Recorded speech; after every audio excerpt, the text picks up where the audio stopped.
আসসালাতু আসসালামু আলাইকা ইয়া রাসূলাল্লাহ, আসসালাতু আসসালামু আলাইকা ইয়া হাবিবাল্লাহ, আসসালাতু আসসালামু আলাইকা ইয়া নবিয়াল্লাহ। হে প্রিয় নবী, হে মানবতার শ্রেষ্ঠ শিক্ষক, হে আল্লাহর সর্বাধিক প্রিয় বান্দা, দূরবাংলার এক ক্ষুদ্র উম্মত আজ ভালোবাসা, শ্রদ্ধা ও অশ্রুসিক্ত হৃদয় নিয়ে আপনার দরবারে সালাম পেশ করছে। যুগে যুগে পৃথিবীতে অনেক মানুষ এসেছেন, অনেক রাজা এসেছেন, অনেক বীর জন্ম নিয়েছেন। কেউ জয় করেছে দেশ, কেউ গড়েছে সাম্রাজ্য, কেউ রেখে গেছে ইতিহাসের পাতা জুড়ে নিজের নাম। কিন্তু আপনার মতো করে মানুষের হৃদয় জয় করতে কেউ পারেনি। কারণ আপনি রাজা ছিলেন না, অথচ কোটি কোটি হৃদয়ের সম্রাট। আপনি ধনবান ছিলেন না, অথচ সমগ্র পৃথিবীর সবচেয়ে মূল্যবান মানুষ।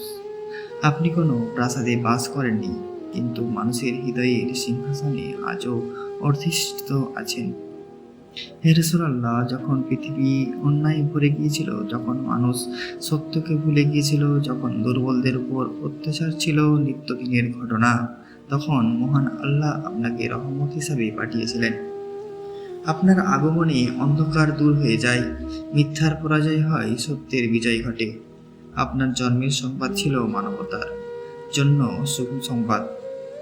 আপনার শৈশব ছিল কষ্টে ভরা, কিন্তু সেই কষ্টই আপনাকে মানবতার বন্ধু বানিয়েছিল। আপনি এতিমের কষ্ট বুঝেছেন, গরিব দুঃখ অনুভব করেছেন, অসহায়ের কান্না শুনেছেন। তাই আপনার হৃদয় ছিল পৃথিবীর সবচেয়ে কোমল হৃদয়। হে প্রিয় নবী, আপনি যখন মক্কার পথে হেঁটেছেন, তখন মরুর বালুকণাও যেন আপনার পদচিহ্নকে সৌভাগ্য মনে করেছে। আপনি যখন মানুষের কাছে আল্লাহর বাণী পৌঁছে দিয়েছেন, তখন ফেরেশতারাও আপনার প্রতি সালাম প্রেরণ করেছেন। আজ 1400 বছরের পরেও বেশি সময় পেরিয়ে গেল, পৃথিবী বদলেছে, সভ্যতা বদলেছে, প্রযুক্তি বদলেছে, কিন্তু আপনার প্রতি ভালোবাসা একটু কমেনি, বরং দিন দিন বেড়েই চলেছে। পৃথিবীর কোটি কোটি মুসলমান প্রতিদিন আপনার উপর দরুদ পাঠ করছে, আপনার নাম শুনে চোখ ভিজিয়ে ফেলছে। এ নবীজি, আমরা আপনাকে দেখিনি, কিন্তু অনেক ভালোবাসি। আমরা আপনার কণ্ঠ শুনিনি, কিন্তু আপনার বাণী শুনে জীবন বদলে ফেলতে চাই। আপনার যুগে জন্মায়নি, কিন্তু আপনার উম্মত হতে পেরে খুব গর্ববোধ অনুভব করি। আপনার চরিত্র ছিল আকাশের মতো বিশাল। কেউ আপনাকে কষ্ট দিয়েছে, আপনি ক্ষমা করেছেন। কেউ আপনাকে অপমান করেছে, আপনি তাদের জন্য দোয়া করেছেন।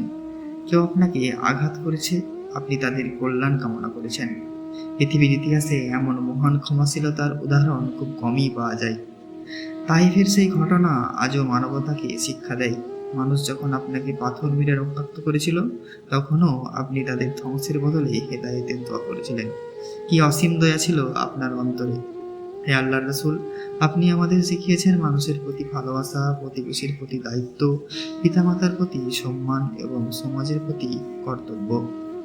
আপনি শিখিয়েছেন যে একজন মুমিন কখনো মিথ্যা বলে না, প্রতারণা করে না, কারো হক নষ্ট করে না। আজ যখন পৃথিবী বিভক্ত, মানুষ মানুষকে ঘৃণা করছে, তখন আপনার শিক্ষাই আমাদের জন্য সবচেয়ে বড় পথ নির্দেশনা। যদি মানুষ আপনার আদর্শ অনুসরণ করত, তাহলে পৃথিবীতে এত অন্যায়, যুদ্ধ ও অবিচার থাকতো না। হে নবীজি, আমাদের হৃদয় মদিনার জন্য ব্যাকুল। সেই শহর যেখানে আপনি বিশ্রাম নিচ্ছেন, সেই পবিত্র ভূমি যেখানে আপনার পদচিহ্ন রয়েছে, সেই সবুজ গম্বুজের দিকে তাকানোর সৌভাগ্য যাদের হয়েছে, তারা সত্যিই সৌভাগ্যবান। আমাদেরও ইচ্ছা হয় একদিন মদিনায় যাব, রোজা মোবারকের সামনে দাঁড়িয়ে বলবো, আসসালামু আলাইকা ইয়া রাসূলুল্লাহ, আসসালামু আলাইকা ইয়া হাবিবাল্লাহ। হে প্রিয় নবী, কিয়ামতের দিন যখন সবাই নিজের চিন্তায় ব্যস্ত থাকবে, তখনও আপনি আপনার উম্মতের চিন্তা করবেন। আপনি বলবেন, ইয়া রাব্বি উম্মতি উম্মতি। এই একটি বাক্যই আপনার উম্মতের প্রতি সীমাহীন ভালোবাসার প্রমাণ। আমরা গুনাহগার, আমরা দুর্বল, আমরা ভুলে ভরা মানুষ। তবুও আপনার সাফায়াতের আশায় বুক বাঁধি, কারণ আপনি দয়ার নবী, রহমতের নবী, ক্ষমার নবী। হে আল্লাহ, আমাদের হৃদয়ে নবীজির ভালোবাসার বৃদ্ধি করিয়ে দিন। আমাদেরকে তার সুন্নাহ অনুযায়ী জীবন পরিচালনার তৌফিক দান করুন। আমাদের মুখে দরুদ, হৃদয়ে ঈমান এবং কাজে আমল দান করুন। হে প্রিয় নবী, আমাদের সালাম কবুল করুন, আমাদের ভালোবাসা কবুল করুন, আমাদের অশ্রু কবুল করুন। আমাদের জীবনকে আপনার আদর্শে আলোকিত করে দিন। আসসালাতু আসসালামু আলাইকা ইয়া রাসূলুল্লাহ, আসসালাতু আসসালামু আলাইকা ইয়া হাবিবাল্লাহ, আসসালাতু আসসালামু আলাইকা ইয়া নবী আল্লাহ সাল্লাল্লাহু আলাইহি ওয়াসাল্লাম।